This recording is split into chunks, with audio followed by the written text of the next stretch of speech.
Pada kesempatan hari ini, saya akan menyampaikan materi bagaimana merencanakan sebuah perencanaan sekolah berbasis data khususnya untuk sekolah menengah kejuruan.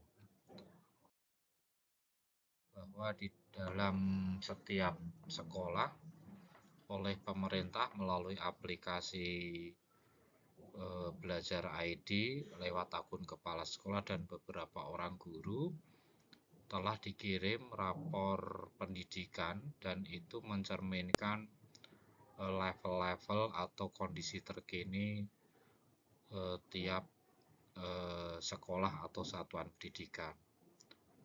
Rapor pendidikan itu bersumber dari asesmen nasional, kemudian Dapodik, data pendidikan Kemenak jika sekolah MTS aliyah atau yang sederajat, kemudian platform digital guru dan kepala sekolah, tracer study, data GTK, BPS, dan lain-lain.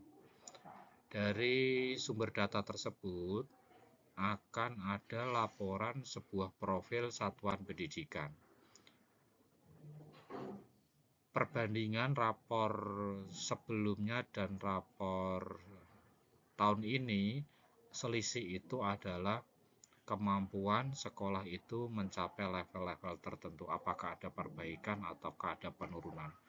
Namun demikian, pada tahun ini karena formatnya itu berbeda, beda dengan tahun kemarin, karena tahun kemarin untuk SMK munculnya itu adalah rapor mutu dan sekarang adalah rapor pendidikan. Dari rapor pendidikan itu tersebut akan dianalisis, dievaluasi oleh sekolah-sekolah melalui tim manajemennya masing-masing.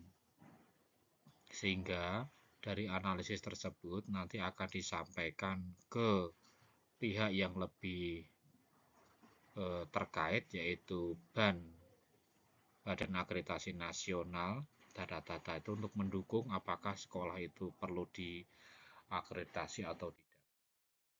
Berikutnya, dalam proses perencanaan berbasis data diawali dengan mengidentifikasi masalah dan akar masalah berdasarkan profil pendidikan. Yang kedua, menetapkan solusi. Yang ketiga, memasukkan solusi dalam dokumen perencanaan dan anggaran.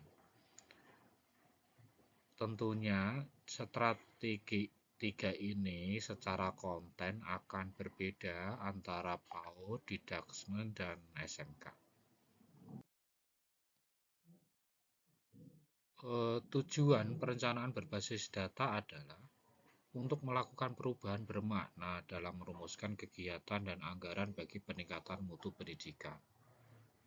Karena dari hasil analisis rapor pendidikan itu akan memetakan beberapa level-level perolehan, kekurangan, dan atau hal-hal yang perlu diperbaiki.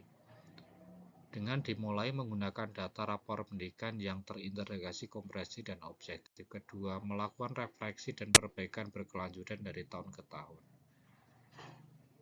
Nomor 1 dan 2 ini bagi sekolah harus dikawal dan harus ada komitmen yang tinggi ketika rapor pendidikan sudah diluncurkan, kemudian tidak ada usaha dari sekolah untuk memperbaiki atau hanya menginput data palsu, maka tentunya tidak ada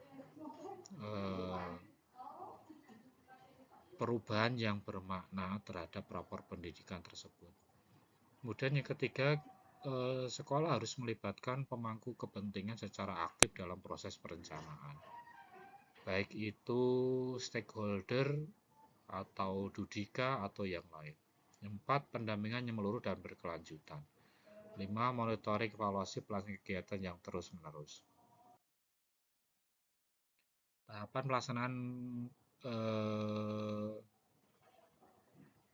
perencanaan berbasis data bagi kepala sekolah adalah 5 hal ini. Namun pada intinya ini tugas utama sebagai kepala sekolah, karena kepala sekolah faktanya adalah sebagai direksi, sebagai direktur, sebagai manajer, sebagai pimpinan yang harus mengawal dari adanya munculnya rapor sampai ke monitoring evaluasi semua kegiatan perbaikan rapor pendidikan. Baik, yang berikutnya adalah diawali kita harus mampu mengidentifikasi dan membaca rapor pendidikan tersebut, kemudian merumuskan akar masalah, menentukan solusi, menentukan target, memasukkan dalam dokumen RKS. Lebih jelasnya, ini nanti akan dikerjakan di lembar-lembar kerja pada setiap kegiatan. Demikian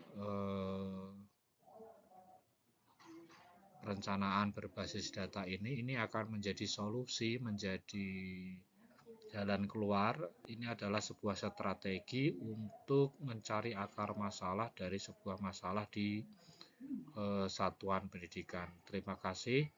Ada kekurangannya mohon maaf. Assalamualaikum warahmatullahi wabarakatuh.